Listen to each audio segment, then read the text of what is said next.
అంబేద్కర్ కోనసీమ జిల్లా అమలాపురం ప్రాంతంలోని motor cycle షోరూములను జిల్లా రవాణా శాఖ అధికారి దేవిశెట్టి శ్రీనివాసరావు తనిఖీ చేశారు.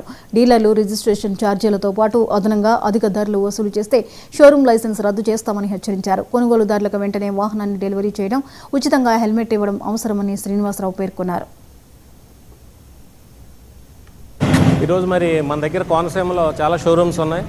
బజాజ్ కానీ, టీవీఎస్ కానీ, హోండా కానీ అవన్నీ కూడా అంటే రిజిస్ట్రేషన్ ఛార్జెస్, అదేవిధంగా లైఫ్ ట్యాక్స్, ఈ వెహికల్ సేల్ చేస్తున్నప్పుడు ఈ రిజిస్ట్రేషన్ ఛార్జెస్లో అదనంగా కలెక్ట్ చేస్తున్నట్టుగా మా దృష్టికి వచ్చింది. అదేవిధంగా ఆర్టీఐ ఛార్జెస్ అని పెట్టి అదనంగా కలెక్ట్ చేస్తున్నట్టు మా దృష్టికి వచ్చింది. ఈ నేపథ్యంలో షోరూమ్స్ అన్నీ కూడా ఆకస్మికంగా తనిఖీ చేస్తున్నాం. ఇలా చేయడం వల్ల వీళ్ళు గవర్నమెంట్కి, డిపార్ట్మెంట్కి అంతా చెడ్డ పేరు.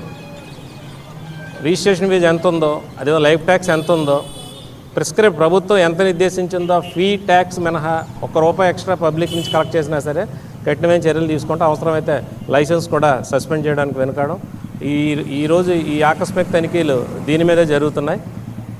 పబ్లిక్తో మర్యాదగా మాట్లాడాలి. పబ్లిక్ ఏ వేరియంట్, ఏ మోడల్ అడిగితే మోడల్ 2 అవర్స్లో వాళ్ళు డెలివరీ చేయాలి.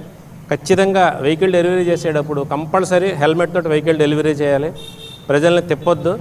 ఏదైతే నిర్దేశించినటువంటి ప్రభుత్వ ఫీజులు ఉన్నాయో అంతే కలెక్ట్ చేయాలి తప్ప ₹1 కూడా ఎక్కువ కలెక్ట్ చేయడానికి వీలు.